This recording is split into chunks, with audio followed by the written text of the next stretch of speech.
Assalamualaikum warahmatullahi wabarakatuh.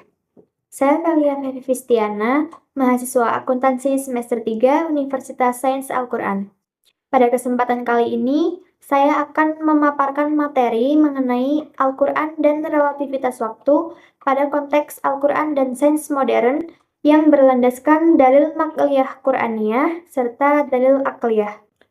Waktu, sesuatu yang akrab bagi kita semua. Salah satu gagasan paling mendasar dalam keberadaan manusia. Setiap tindakan, perkembangan, dan kejadian di alam semesta ini memiliki hubungan yang erat dengan dimensi waktu. Namun, apakah kita benar-benar memahaminya? Dalam Al-Quran dan sains modern, waktu bukanlah sesuatu yang absolut. Kita tahu bahwa waktu itu relatif dan bisa bervariasi.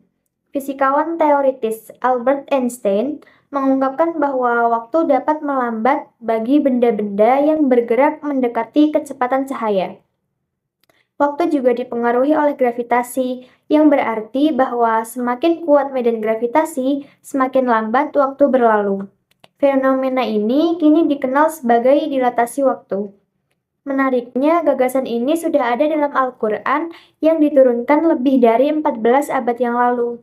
Menurut kitab suci Al-Quran, waktu bersifat relatif dan bervariasi, tergantung pada makhluknya. Dalam surah Al-Hajj ayat 47, Allah berfirman, وَيَسْتَعْجِلُونَكَ بِالْعَذَابِ وَلَنْ يُخْلِفَ اللَّهُ وَعْدَهُ وَإِنَّ يَوْمًا عِندَ رَبِّكَ كَأَلْفِ سَنَةٍ مِّمَّا تَعُدُّونَ, yang artinya, sesungguhnya sehari di sisi Tuhanmu adalah seperti 1000 tahun menurut perhitunganmu.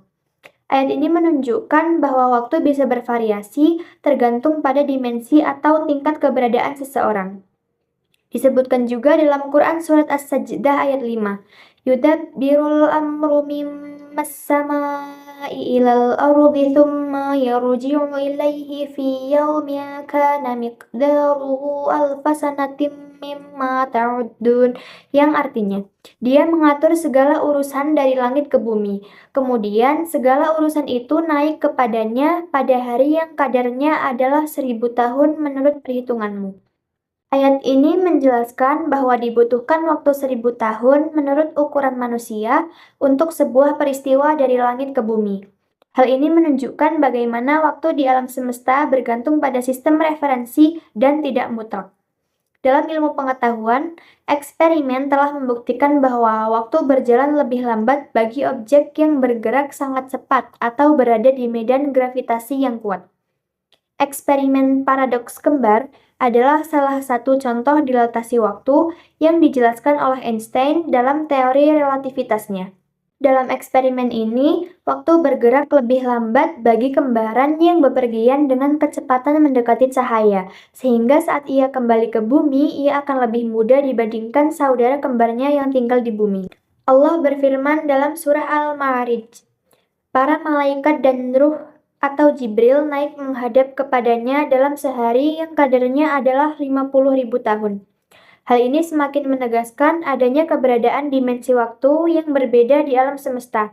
Konsep ini merujuk pada entitas yang berada dalam dimensi yang berbeda dari diri kita.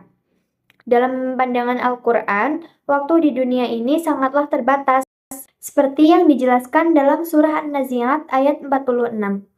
Annahum yawma yarawnaha lam yalbathu illa 'ashiyatan aw duhaha, yang artinya, pada hari ketika melihatnya, hari kiamat itu mereka merasa seakan-akan hanya sebentar tinggal di dunia pada waktu petang atau pagi. Pada hari kiamat nanti, manusia akan merasa seakan-akan mereka hanya tinggal di dunia sebentar saja. Hal ini menunjukkan bagaimana persepsi seseorang tentang waktu dapat bervariasi berdasarkan kondisi emosional mereka saat ini. Allah juga berfirman dalam surah Al-Mu'minun ayat 112-114 yang artinya, Allah bertanya, berapa lamakah kalian tinggal di bumi? Mereka menjawab, kami tinggal sehari atau setengah hari.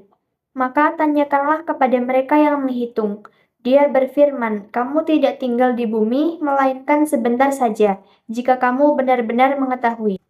Quran Surat Al-Mu'minun ayat 112-114. Ilmu pengetahuan modern kini semakin mendekati pemahaman tentang relativitas waktu, seperti yang terlihat pada eksperimen jam atom di satelit GPS yang menunjukkan adanya perbedaan waktu akibat pengaruh gravitasi dan kecepatan.